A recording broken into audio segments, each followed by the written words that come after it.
In the late 90s and early 2000s, McDonald's released a series of 6 VHS tapes titled The Wacky Adventures of Ronald McDonald, which were included in McDonald's Happy Meals. The series was produced by Klasky Csupo, man that's really hard to say, the animation studio behind the Nickelodeon shows Rugrats, Our Real Monsters, As Told by Ginger, and The Wild Thornberrys. At the time, Ronald McDonald, Grimace, and Birdie the Early Bird appeared very frequently in McDonald's commercials and were the mascots for the famed fast food franchise. Remember the old song, "Do you believe in magic? And I hope you do. You'll always have a friend wearing big red shoes when you believe in magic." Anyway, today I'm going to be looking back on the first video in this series, Scared Silly. Much like other animated shows at the time, these tapes began with a live-action segment featuring the McDonaldland cast. I think the opening sequence here is supposed to be some sort of theme song. Now, I've never actually seen these videos before, so I don't know if this was used on later editions, but it's funny, Ronald McDonald dusting pictures of the rest of the McDonald's characters, and he flips them over and we see the cartoon versions. It's like they're paintings of them. So now our story begins, and the intro music is really dark sounding.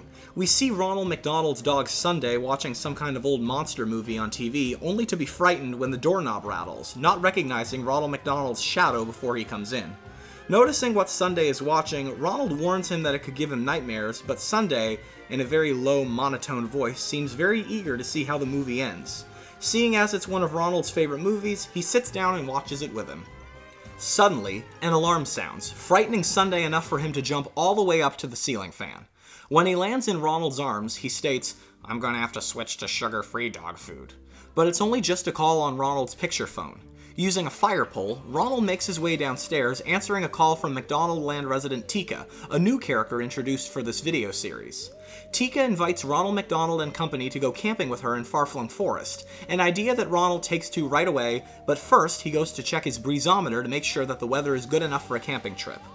However, Sunday isn't sure if camping in the woods is such a good idea, worrying about ticks. Tika brushes Sunday's concerns off as Ronald has her call the rest of the gang to be ready to go in 5 minutes. Tika states, "This is going to be a trip we'll never forget," and Sunday says, "I don't like the sound of that." Just then, Ronald gets a video call from Grimace, who seems very anxious after watching a scary TV channel full of monsters and vampires, so Ronald invites him to tag along camping. Grimace is hesitant at first, sharing Sunday's concerns about camping in the woods just as Birdie calls Ronald, claiming that aliens have taken her bird bath. Ronald states that maybe Birdie has been watching too many scary movies also, and he invites Birdie to join in on the camping trip. While getting ready for the trip, Ronald and Sunday test out Ronald's tent and a flashlight invention. That sounds like something that Bunsen and Beaker would have created on Muppet Labs. A tent pops up when the flashlight is opened, but it immediately falls to the ground. I assume the tent was for Sunday because he suggests that Ronald check him into a kennel while he and his friends are gone, but Ronald has a new tent special for Sunday as the pair jump into the ball pit, which seems like a slide in a McDonald's play area as Ronald and Sunday are turned into their animated forms and land in an even bigger ball pit in some kind of very large garage, I'm assuming. Ronald prepares the car for the trip, using machines to store a pile of already packed bags on the roof as the McDonald gang arrives, much to the shock of the car. "Hold on a minute, I'm carrying all of you?" "Just what we need. Dual airbags and an attitude problem." With the Fry Kids, the McNuggets, Sunday, Grimace, Tika, Birdie, and the Hamburglar all in the car with Ronald driving, it's a lot like those long road trips with your family where it's like, "Stop touching me! Dad, she just looked at me!" I wonder what happens when one of them starts throwing a McDonald's tantrum. Tika thanks Ronald for taking her with them, claiming to have always wanted to go camping in Far-Flung Forest, but claims to have always been too afraid. Grimace only hears the word afraid and starts panicking. He's like Shaggy from Scooby-Doo. Tika answers that she has heard stories before about a ghost known as the Far-Flung Phantom, who preys on unsuspecting campers who get swept away by floods if campers get near the Phantom's house and disappear forever, frightening Grimace even further, but exciting the Hamburglar. The Hamburglar seems more like a teenager in this than I remember. Ronald tries to calm Grimace down by telling him that he's never seen the Phantom for himself, which Tika adds that nobody has ever lived to tell their story. This makes Grimace want to go home, but Ronald insists that it's just a campfire story. Can I just say, and this is a little off topic, as I've been watching this to write what I'm going to say about it, Sunday reminds me of Squidward from SpongeBob. He has that unenthusiastic voice that Squidward has, sounds almost identical to the character, and always seems to have some kind of comment to add. But he does seem to be a little bit more excitable at times than Squidward. I actually looked it up and he's not voiced by Roger Bumpus, but rather another SpongeBob regular, D. Bradley Baker. Finally, the gang arrives at Far-Flung Forest and Ronald has everyone pair up, with him pairing with Sunday. While walking around, Birdie catches a walkie-talkie that fell from Tika's backpack, but she awkwardly goes to find a second one that she supposedly misplaced, making Birdie suspicious.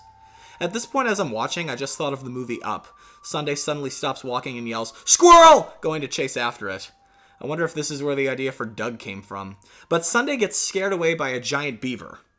While the gang walks around in pairs, a surveillance camera suddenly appears from the trees, but only Birdie seems to notice as the camera suddenly disappears. Tika points out to Ronald that they're heading the wrong way, showing him the correct route to find the trailer they're supposed to be on, to which Ronald states, "For a first-time camper, you know how to find your way around," as Ronald walks off the trail in a very Wile E. Coyote-type way, successfully making it back onto the trail before falling. With another 3 hours left until they reach their campsite, the gang stops to rest, as everyone complains with the Hamburglar suggesting that Ronald whip up something magical to get them to their campsite faster.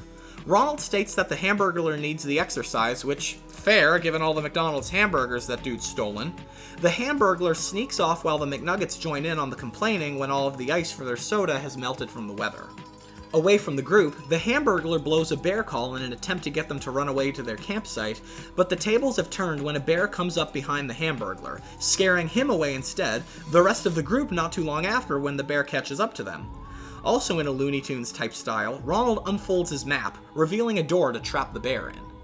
Finally, the McDonald's gang reaches their campsite and gets to work on setting it up. I love that Golden Arches tent. I'd love to see if I can find that on eBay or something. And there's no way Grimace is going to fit in that tent, unless it's as big as Snoopy's doghouse on the inside.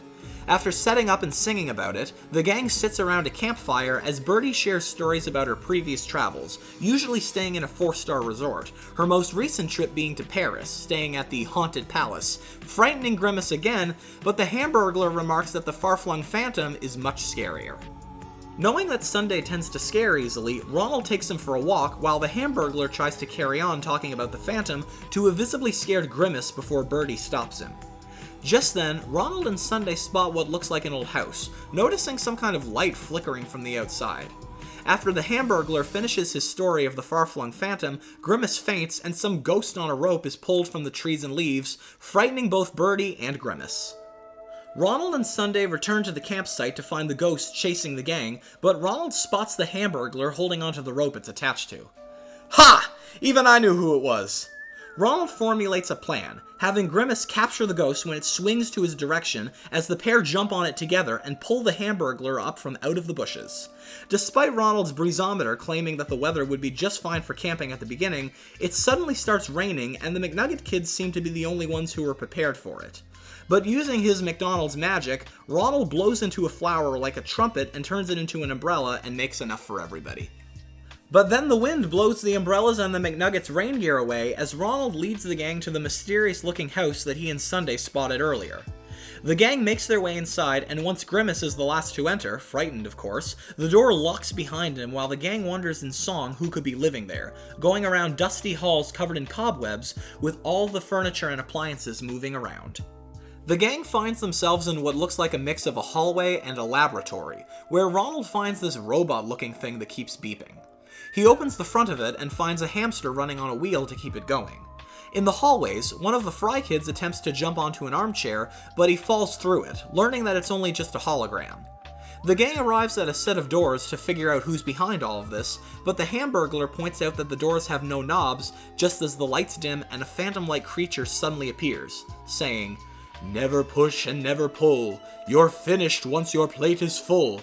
Exercise your force of will. You proceed by standing still." Sounds like the beginning of some kind of game. The McDonald's gang thinks about what the Phantom had just said, with Birdie noting that they're finished when their plate is empty. The Fry Kids are not scared at all and attempt to kick down one of the doors, only to fall into a trapdoor underneath them. Tika is still fixated on the plate is full thing, which Ronald thinks could be a riddle to help the gang escape. Just then, Tika spots a potential clue, a large plate with large silverware next to it. The gang sets foot onto the plate and holds still as they were told to by the Phantom, which opens the middle door. Ronald leads the way through, finding some kind of hallway. Looks like one for a hotel. But when Ronald tries to open one of the doors, it flies away.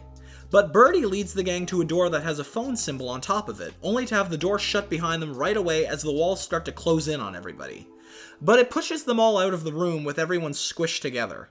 While figuring out where to go next, Grimace spots the bear from before, while the Hamburglar discovers the library. I don't like where this is going, just knowing the Hamburglar's antics in this. The rest of the gang follows the Hamburglar into the library, where he finds a lever near a fireplace. He switches it, and the McNuggets are swept away by a bookshelf, revealing a secret passage. Ronald warns the Hamburglar not to touch anything until they find a clue, but the Hamburglar figures that if he pulled the switch again, it could be behind the bookcase. However, it only releases a trap, which turns out to be a maze of mirrors, and the Phantom returns in Grimace's reflection, with the clue, "It's not hard to understand. Find the door with your left hand." No mention of a left paw, is there? Birdie doesn't get the clue, despite the Phantom stating that it isn't hard to understand, but Ronald is able to figure it out as his uncle has a large hedge maze, and knows a trick to get out. Let me guess, hedge clippers? Ronald has the gang walk around the maze with their left hand touching the left to find a way out. After another song, the gang escapes the maze and enters another room, but before reaching the door, the walls move. Grimace suggests the gang spread out in a circle to keep the walls from moving, with Sunday sitting in the middle. But as the gang keeps moving back, Grimace accidentally touches some kind of hologram on the doorknob, completely darkening the room as the Phantom returns. "You are the first ones to have beaten all of my little games. No one else has made it this far, but your journey's not yet over." Ronald demands to know what's happening, and the Phantom answers, "I am Franklin, and this is my game, and you are intruders." Ronald calls Franklin's game a big cheeseball computer game, and the Phantom points out that by ignoring all of the clues, they haven't been successful at winning, and that the only way to win would be to, as Franklin says, "pit your brains against mine." Sunday feels as though all hope is lost, especially when Franklin states that they not only will get the victory if they win the game, but also the McNuggets and the Fry Kids. Yeah, this is when I would call the cops. Franklin's treating them all like hostages and blackmailing them. Tika is the only one willing to go ahead with this as Franklin quizzes her. "What is it that the more you take away from it, the bigger it gets?"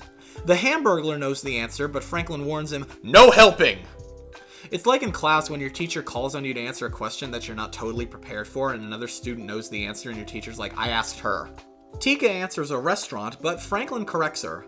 "A hole," releasing one from underneath Tika as she falls in. The Hamburglar is the next to be quizzed by Franklin, even allowing Birdie to help. "What is it you can feel outside, hear inside, but only see when it's full of dust?" Birdie and the Hamburglar think about it together with very little time before Franklin stops them to give their answer. The Hamburglar answers mothballs, and Birdie suggests a dust mop, but those answers are wrong too. The correct answer was the wind, as it blows Birdie and the Hamburglar away, with Franklin's help. Ronald realizes that the answers might be the traps as he volunteers to go next. This time, Franklin's question is, "What costs nothing but is worth everything, weighs nothing but lasts a lifetime, that one person can't own, but two people can share?" Ronald thinks it over with a very anxious Grimace, who begs Ronald not to leave him just when Ronald figures out the answer once time runs out. Friendship. The answer is correct, much to Franklin's annoyance, who was hoping that Ronald would never figure it out, asking Ronald, Grimace, and Sunday to "give me a minute while I figure out what to do." What a f***ing sore loser. When Franklin leaves, Grimace confides in Ronald that he's no longer scared because he has Ronald with him. Just then, Sunday arrives with a wire hooked up to a TV camera. The trio follow the wire and find Tika in what looks a lot like Dexter's laboratory, alongside the real Franklin, a child and friend of hers who is mad over the fact that he was beaten at his own game. As he tries to figure out how to capture Ronald, Ronald suggests saying 2 words. Franklin shouts at Ronald to go away, but Ronald insists. 2 words. You win.